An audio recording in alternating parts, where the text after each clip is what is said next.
my name's Eva and welcome to this channel. Today I am completing the conversation that I had a couple videos back with Dr. Laurie Mintz about orgasms and becoming clitorate. So during that conversation, we had a question from Instagram. You should follow me on Instagram. And they asked, how do you talk to your partner about faking orgasms if you've been doing it so that you kind of don't hurt their feelings because you want to decrease the pleasure or orgasm gap and you want to experience more pleasure for yourself. And that conversation, I figured, kind of was a whole video in itself. So without further ado, here is the fantastic Laurie Mintz. This was asked on Instagram and she said, I know that a significant portion of women fake orgasms. How would one bring up the topic to a partner in a gentle manner to help eliminate or at least reduce the pleasure gap? Okay, so I wish I could talk to that person because I'm hearing two things in the question. One is, I think I'm hearing if you've been faking it, how do you bring it up? Am I hearing that right, do you think? Because she's talking about faking orgasm and then how do you bring up. So I'm going to actually address both. I'm going to pretend that this is two questions, and one is I've been faking, how do I talk to my partner about it? And the other is how do I talk to my partner so I don't have to fake for someone who hasn't done so yet.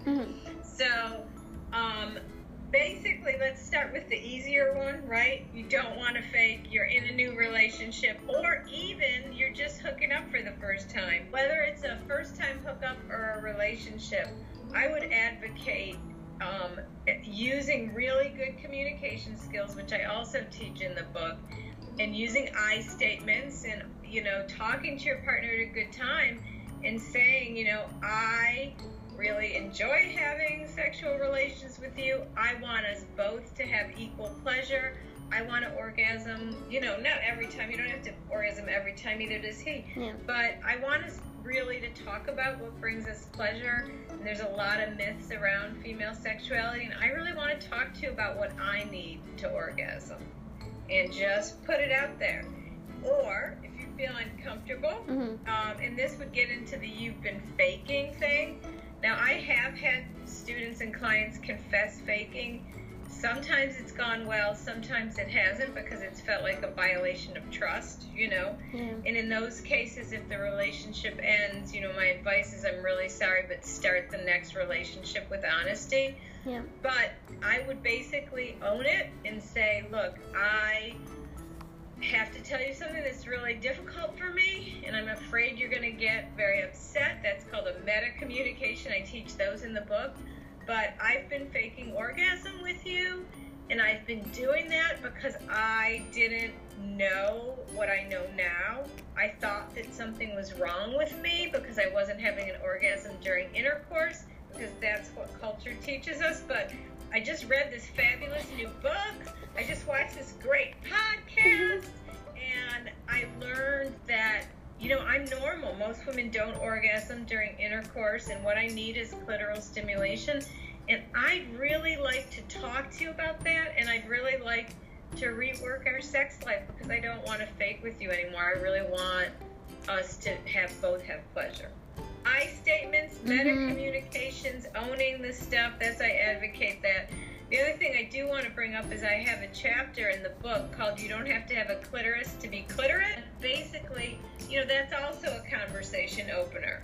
I've been reading this book. Here's a chapter that summarizes it. I'd really like you to read it, and then I'd like us to talk about it because I think it has great potential to improve our sex life together. I feel like a lot of it is like